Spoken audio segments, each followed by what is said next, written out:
خاص طور پہ ہمارے جو پارلیمنٹیرینز ہیں ان کو اس بات کی طرف یعنی ان کو یہ سکھایا جائے یا ان کو بتایا جائے کہ بیسکلی سیاست کا سٹرکچر ہوتا کیا ہے۔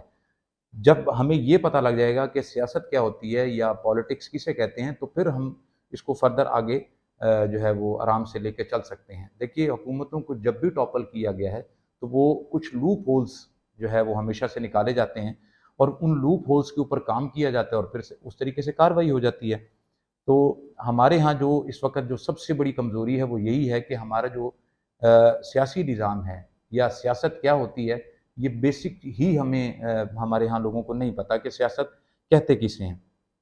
اور سیاست کی جتنی بھی آپ اولڈ سے اولڈ اور یعنی وحشی قبائل میں بھی اگر آپ تاریخ کو ڈھونڈنا چاہیں تو سوال یہ ہے کہ سب سے پہلے ہمیں سیاست کی تاریخ ڈھونڈنی ہے کہ سیاست ہے کیا، اور جو پرانی تہذیبیں ہیں معذرت کے ساتھ جو ہماری جو جدید تہذیبیں ہیں ان کے اندر سیاست کیا ہے۔ اب مثلا پرانی جو تہذیبیں ہیں اس میں اینشنٹ جیریکو جو سویلائزیشن ہے، کہا جاتا ہے کہ 14,000 سال قبل از مسیح یہ تہذیب ہے، اولڈسٹ سویلائزیشن ان آل مین کائنڈ ہسٹری اس کو کہتے ہیں، اور اس کا ذکر قرآن پاک میں بھی ہمیں ملتا ہے۔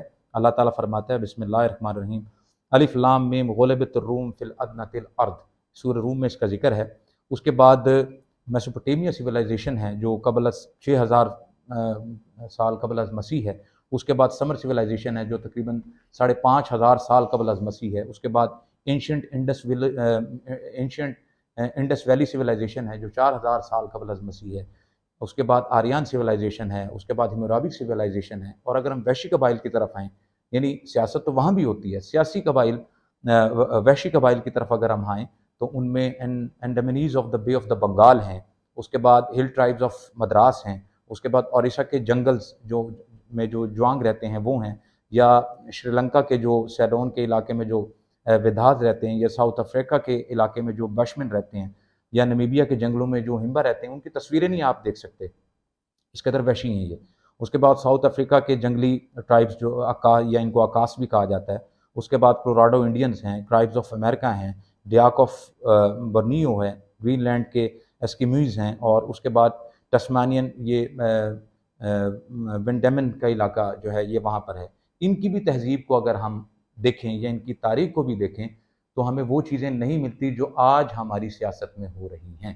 میں اپنی بات کو آگے بڑھاتے ہوئے ایک بہت خوبصورت سا ایک واقعہ آپ کو کوٹ کر دیتا ہوں جس میں جو عین عکاسی کرتی ہے ہماری سیاست کی۔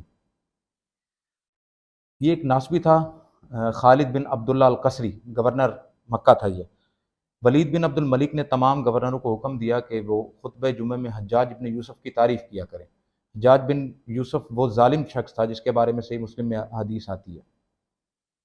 یہ خالد بن عبداللہ القصری ہر جمعے حجاج بن یوسف کی تعریف کیا کرتا تھا۔ ولید بن عبد الملک کے بعد سلمان بن عبد الملک جس وقت تخت پر بیٹھا، وہ حجاج بن یوسف کا دشمن تھا۔ سلمان نے حکم دیا کہ جمعے کے خطبے میں حجاج بن یوسف پر لعنت کی جائے۔ اب آپ ذرا اندازہ لگائیں کہ ایک طرف کیا کام ہو رہا ہے اور ساتھ ہی دوسرا کیا حکم ہو رہا ہے۔ تو یہ خالد القصری سوچنے لگا کہ اب کیسے جو ہے یہ کارروائی کی جائے اور کس طریقے سے اس پر لعنت کی جائے۔ اس کے لیے اس نے ایک پلان بنایا اور اس کا حل اس نے یہ نکالا کہ خطبہ جمعہ میں حمد و ثنا کے بعد اس نے کہا کہ ابلیس ملائکہ میں شامل تھا، فرشتوں کو فرشتے اس کو بہت اچھا جانتے تھے، مگر اللہ تعالیٰ کو پتہ تھا کہ یہ اندر سے خراب ہے۔ اس نے آزمائش کی تو ابلیس فیل ہو گیا، تب اللہ تعالیٰ نے اس پر لعنت کی۔ اس طرح ہم حجاج ابن یوسف کی ظاہری نیکیاں دیکھ کر اس کو اچھا سمجھتے رہے، مگر وہ ابلیس کی طرح نکلا، اور ہمارے امیر المومنین سلمان بن عبد الملک کو اللہ تعالیٰ نے وہ بات سمجھائی، وہ بات بتائی جو ہمیں معلوم نہ تھی۔ اب ان کی طرف سے حکم ہوا ہے کہ وہ لعنت اللہ علیہ ہے۔ سیم یہی پیٹرن، سیم یہی فارمولہ، سیم یہی جو حالات ہیں وہ آج کل پاکستان کے سرزمین پہ دیکھے جا رہے ہیں، اور ہمارے یہاں سیاست کا معیار دیکھیں، مسٹر 10% یہ سیاسی معیار ہے۔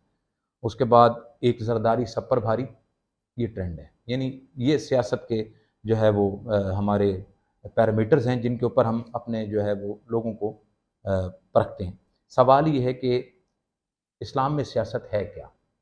یہ مین ایشو ہے۔ دیکھیے اسلام میں سیاست جو ہے اس کے متعلق، یعنی اگر اس کا قطب الرحا، سینٹر آف گریوٹی، اس کا نیوکلیس، اگر ہم اس کو ٹریس آؤٹ کرنا چاہیں کہ وہ کیا ہے، تو وہ ڈائریکشن ہے، اور وہ ڈائریکشن ہے اللہ تعالیٰ کی خاص ڈائریکشن۔ یعنی سیاست اسلام کی نظر میں وہ چیز ہے، وہ کام ہے کہ with the direction of God آپ وہ عمل کریں یا وہ کام کریں جس سے لوگ فلاح کے قریب اور فساد سے دور ہو جائیں۔ ویسٹرن ہو یا ایسٹ ہو، ماڈرن ہو یا پوسٹ ماڈرن ہو، جتنے بھی اب تک جو لوگ مورخین ہیں ان لوگوں نے اس طرف اشارہ نہیں کیا ہے، جبکہ اسلام کی نظر میں جو سیاست ہے وہ بیسیکلی ڈائریکشن ہے گاڈ کی، جس کے ذریعے سے ہم فیصلے کرتے ہیں، جس طریقے سے ہم اپنا کام کرتے ہیں۔ اور آج میں آپ کو سیاست کی تاریخ بتاؤں گا، جس کے لیے لوگوں نے بہت کوشش کی ہے۔ جیسے میں نے ابھی آپ سے ذکر کیا کہ ہم نے اولڈسٹ سویلائزیشن کو بھی دیکھا، ہم نے وحشی ٹرائبس کو بھی دیکھا، لیکن سوال یہ ہے کہ وحشی ٹرائبس میں یا اولڈ سویلائزیشن میں سیاست ہے کیا؟ سیاست کو یعنی سیاست کو کیسے، کس نظر سے دیکھا جائے اور اس کی تاریخ کتنی پرانی ہے؟ تو چلیے اب ہم قرآن پاک کی طرف چلتے ہیں، جس میں اللہ تعالیٰ نے معذرت کے ساتھ واضح طور پر جو ہے وہ اللہ تعالیٰ حضرت آدم علیہ السلام کی طرف اشارہ کرتے ہوئے اللہ تعالیٰ فرماتے ہیں بسم اللہ الرحمن الرحیم انی جاعل فی الارض خلیفہ، اور میں زمین پر اپنا جانشین بنانے لگا ہوں۔ یہ وہ سیاست کی ابتدا ہے، یعنی انسان کی ابتدا دراصل سے ہی، انسان کی ابتدا سے ہی سیاست کی ابتدا ہے۔ جس دن اللہ تعالیٰ نے پہلے انسان کو خلق کیا، ایگزیکٹلی اسی دن اللہ تعالیٰ نے سیاست کی ابتدا بھی کی، اور واضح طور پر یہاں لفظ خلیفہ استعمال کیا اللہ تعالیٰ نے، اور اللہ فرماتا ہے انی جاعل فی الارض خلیفہ، جس کے رسپانس میں فرشتوں نے کہا کہ باری تعالیٰ یہ زمین پر جائے گا، فساد برپا کرے گا، اور کیا ہم تیری عبادت کے لیے کافی نہیں ہیں؟ کیا ہم تیری عبادت کے لیے نہیں ہیں؟ تو اللہ تعالیٰ نے فرمایا کہ میں جو میں جانتا ہوں وہ آپ نہیں جانتے۔ جیسے میں نے کہا کہ انسان کی ابتدا ہی سے سیاست کی ابتدا ہے، یہ وہ سوال ہے جس پہ انشاءاللہ میں اپنی نیکسٹ ویڈیو میں انشاءاللہ میں پراپر بات کروں گا، اور اپنے ویڈیو کو ختم کرنے سے پہلے میں یہ التماس کروں گا، گزارش کروں گا کہ میرے چینل کو سبسکرائب کریں، اور اس حوالے سے کوئی سجیشن ہو اگر تو آپ بالکل مجھے دیں، اور آپ کے ذہن میں کوئی کیوری ہو، کوئی سوال ہو تو آپ بالکل مجھ سے سوال کریں، اور چینل کو لائک کریں۔ انشاءاللہ اگلے ولاگ میں آپ کو پراپر بتاؤں گا کہ سیاست کی ابتدا کہاں سے ہوئی، تاکہ ہم اپنے اس پوری سیریز کو مکمل کر سکیں۔